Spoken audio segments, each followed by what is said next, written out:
à toutes et à tous. Je vais vous présenter les principaux résultats et quelques perspectives concernant le programme de recherche Cheval et Territoire. Je vais commencer par le contexte dans lequel s'insère ce programme de recherche. Il part de deux observations. La première est celle de la diversification des rôles et des conceptions des territoires ruraux et périurbains, avec notamment un besoin permanent d'espace pour l'extension de la ville et pour les activités de loisirs de plein air. La deuxième observation est celle de l'important développement des activités équestres qui a eu lieu au cours de ces 20 dernières années, développement qui est particulièrement important pour le segment des loisirs et développement qui est encore relativement méconnu en termes d'organisation et en termes d'implication territoriale. Donc c'est de ce contexte qu'a débuté en 2006 le programme de recherche Cheval et Territoire. Il associe l'IFCE et l'INRA et nous sommes également en relation avec différents instituts de recherche en France et plus récemment à l'international. Nous avons un double objectif qui est de décrire et d'analyser d'une part la façon dont les activités équestres sont organisées et d'autre part quels sont leurs impacts sur les territoires ruraux et périurbains. Au niveau de la méthodologie, nous utilisons une approche multidisciplinaire, sachant que la discipline de base est l'économie et qu'on utilise quelques concepts issus de la sociologie ou encore de la géographie. On utilise différents outils, donc des outils cartographiques, des méthodes d'analyse statistique et économétrique, à partir de bases de données préexistantes, mais également et surtout à partir de bases de données que l'on crée à travers nos propres enquêtes de terrain, qui peuvent être soit des recensements exhaustifs d'équidés, de surface utilisée sur des petits territoires, ou encore des enquêtes qualitatives ou quantitatives auprès d'acteurs qui peuvent être soit de la filière équine, soit hors filière équine. Donc je vais vous présenter ici les principaux résultats de notre programme de recherche, mais au cours de cette présentation, je vais essayer de répondre à la question suivante. Quels équidés sont présents sur quel territoire? Comment, donc de quelle façon? Et quelles en sont les conséquences pour les territoires qui accueillent ces équidés? Donc on va commencer par voir quels équidés il est possible de trouver au sein des territoires. D'après une estimation du réseau référence, la France compte un petit peu moins d'1 million d'équidés à l'heure actuelle, sachant qu'il y a eu une croissance d'environ 27 000 équidés par an depuis 2008. Et donc on s'est interrogé sur la répartition de ces équidés. Et pour répondre à cette question, on a effectué des recensements exhaustifs dans 6 petits territoires ruraux et périurbains qui se voulaient illustratifs de la diversité des espaces ruraux et périurbains français. Et donc là, je vais vous présenter la répartition de ces 2635 équidés qu'on a pu recenser sur ces zones-là. La première observation est l'importance du segment des loisirs, puisque parmi ces équidés recensés, on en a plus de 80% qui appartiennent au segment des loisirs. Donc là, on considère ici en fait que ce sont les équidés qui sont utilisés par des amateurs dans un objectif de pratique sportive ou de loisirs. Et donc le pourcentage d'équidés restants appartiennent à des professionnels et sont utilisés à d'autres fins que les loisirs, donc pour l'élevage, les courses, le sport professionnel, etc. Au sein de ce segment des loisirs, on peut subdiviser les équidés en 3 catégories. Donc tout d'abord ceux qui appartiennent à des professionnels, donc il s'agit majoritairement de poneys et de chevaux d'école qui sont dans des centres équestres. Et ensuite on a tous les équidés qui appartiennent à des amateurs. Et donc parmi eux, une partie est placée en pension et une autre partie sont détenus par des particuliers indépendants, donc c'est-à-dire des propriétaires équins qui s'occupent eux-mêmes de leurs équidés en dehors de toute structure professionnelle. Donc ce graphique met bien en évidence l'importance aujourd'hui du segment des loisirs, mais aussi au sein de ce segment des loisirs l'importance des amateurs, et parmi les amateurs l'importance des particuliers indépendants, donc du hors structure. On va maintenant voir dans quel territoire se situent ces équidés. Donc d'après toujours les recensements exhaustifs qu'on a pu réaliser, les équidés occupent entre 1,4 et 6% de la surface totale des communes. Donc tout à l'heure, Nicoletta parlait de surface agricole. Moi, ici, je parle de surface totale des communes. Ceci représente entre 0,5 et 4 hectares par cheval, en fonction, selon les zones considérées. En zone périurbaine, les équidés utilisent en moyenne 3% de la surface totale, sachant qu'on constate des petites variations qui sont principalement liées à la pression foncière, donc à la densité d'urbanisation, et à l'existence ou non d'une tradition équestre locale. En zone rurale, en revanche, on a de plus grandes disparités, puisque les équidés occupent entre 1,4 et 4% et 6% du territoire. Et on peut principalement relier ça à l'importance de la déprise agricole, donc finalement à la disponibilité du foncier en zone rurale. Donc voyons maintenant comment les équidés occupent les territoires, donc de quelle façon ils se répartissent. Selon nos enquêtes, on a pu observer que la distribution spatiale des équidés variait par rapport à deux facteurs, le type d'activité et ensuite deux gradients qu'on a pu identifier. Le premier gradient est intercommunal, donc il s'observe uniquement en zone périurbaine, et en fait il représente la distance de la commune au pôle urbain, c'est-à-dire finalement la distance aux grandes villes. Donc selon ce gradient, on peut voir que les centres équestres et pensions se situent plutôt à proximité des grandes villes, donc à proximité du pool le plus important de clientèle potentielle. En revanche, les éleveurs se situent plutôt éloignés des pôles urbains, donc éloignés de l'urbanisation. Et ce qu'on a pu observer, c'est que les particuliers indépendants étaient, eux, présents sur toutes les communes, quelle que soit leur distance au pôle urbain. Le second gradient identifié est intracommunal, donc lui il est valable à la fois en zone rurale et en zone périurbaine. Il représente en fait la distance au centre-ville de la commune. Donc selon ce gradient, les particuliers indépendants utilisent plutôt des petites parcelles qui sont situées dans les interstices des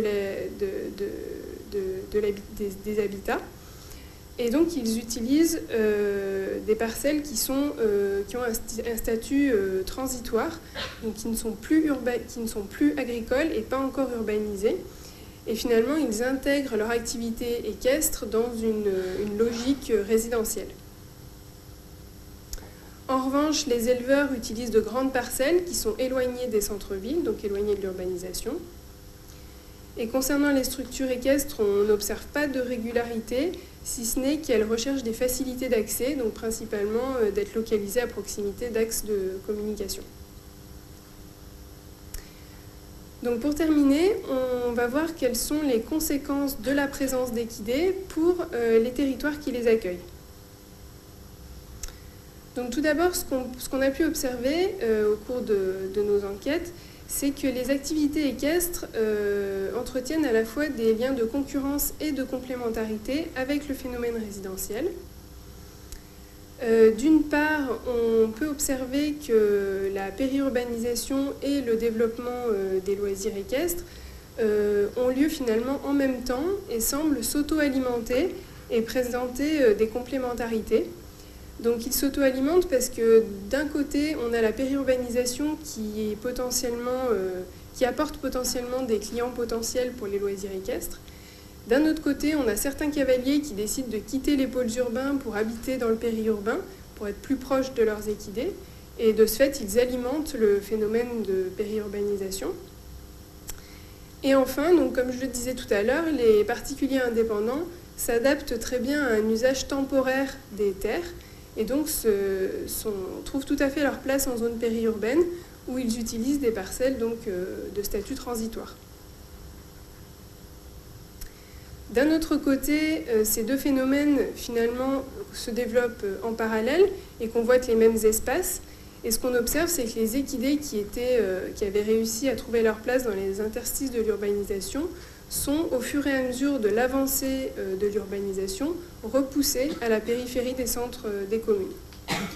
D'autre part, la présence de gros animaux dans des zones résidentielles entraîne des problèmes de conflits de voisinage ou encore de nuisances pour la population locale.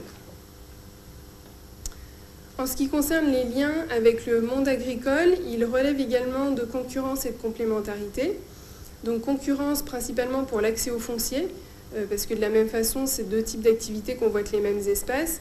Et on a pu observer que cette concurrence était accrue avec l'agriculture professionnelle, qui utilise plus intensivement l'espace qu'une agriculture non professionnelle.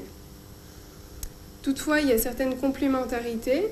Tout d'abord parce que les équidés permettent d'occuper et d'entretenir des parcelles qui sont délaissées par l'agriculture, que ce soit en zone rurale ou en zone périurbaine, donc pour des raisons différentes. De plus, les cavaliers agissent sur la création et la conservation de chemins de façon complémentaire à l'action des agriculteurs. Deuxièmement, les activités équestres ont un rôle économique dans l'activité agricole, puisque les agriculteurs locaux sont les principaux fournisseurs de produits et de services agricoles pour les propriétaires d'équidés.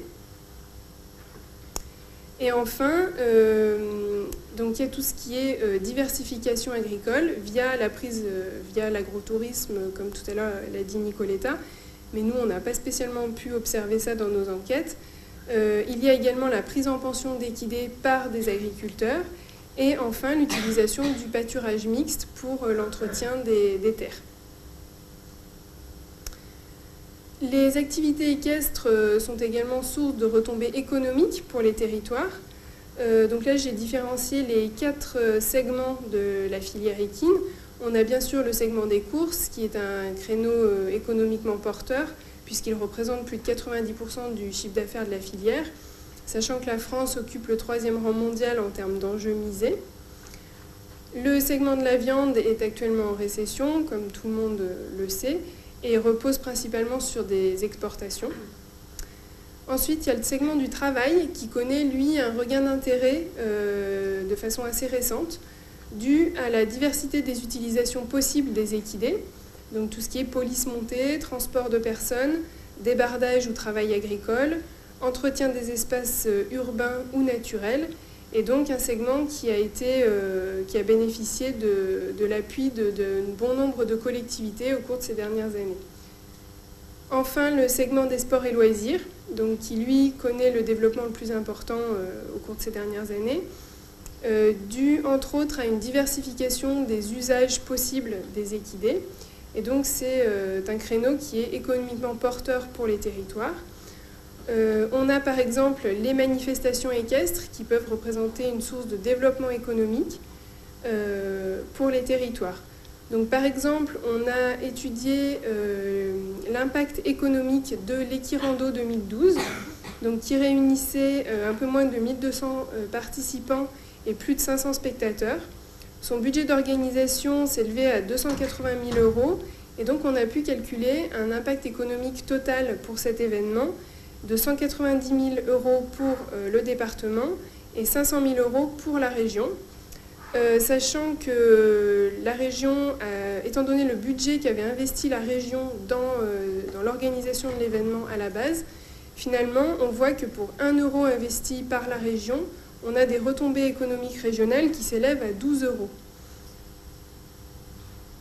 Voilà, donc finalement, ce qu'il faut retenir de nos travaux, on a pu montrer que le cheval peut être un outil de développement durable des territoires pour plusieurs raisons. Tout d'abord, il participe au dynamisme économique des territoires, donc à travers des retombées de court terme, à travers la création d'emplois, l'apport de l'attraction de touristes, mais aussi grâce à des complémentarités avec l'activité agricole. Attention toutefois à veiller à ce que ces impacts soient optimisés. Deuxièmement, nous avons pu montrer que le cheval est aujourd'hui un acteur indéniable de l'entretien de l'espace, puisqu'il utilise des espaces qui sont délaissés et qui seraient laissés en friche sans la présence d'équidés. Donc attention toutefois, comme on l'a dit, à des concurrences pour l'accès au foncier avec les autres utilisateurs de ces espaces. D'autre part, donc, il y a de nombreuses qualités du pâturage équin vis-à-vis de l'environnement, mais attention à l'utilisation de terres agricoles par des non-agriculteurs, ce qui est souvent le cas des propriétaires équins, et qui peut poser des problèmes de qualité d'entretien des espaces. Enfin, donc, les cavaliers agissent sur la conservation et la création de chemins, mais là aussi, attention aux conflits d'usage qu'on a pu observer au cours de nos enquêtes entre les cavaliers et les autres utilisateurs de ces espaces de promenade. Troisièmement, le cheval est source de création de liens sociaux entre la population urbaine et le monde rural. Et il a aujourd'hui l'image d'une activité durable à travers l'équitation qui a une image de nature, à travers le cheval territorial dont la promotion est largement basée sur le concept du développement durable. Et puis bien sûr, il a un apport au paysage, notamment en zone périurbaine. Donc pour compléter ces premiers travaux, notre objectif est désormais d'étudier quel peut être le rôle du cheval dans la construction de l'identité d'un territoire et donc voir quelles peuvent être les répercussions sur l'identification des individus à ce territoire et donc les répercussions sur l'attractivité que peut avoir ce territoire. Et donc notre objectif sera de mettre en évidence des leviers d'action pour le développement local. Voilà, je vous remercie de votre attention.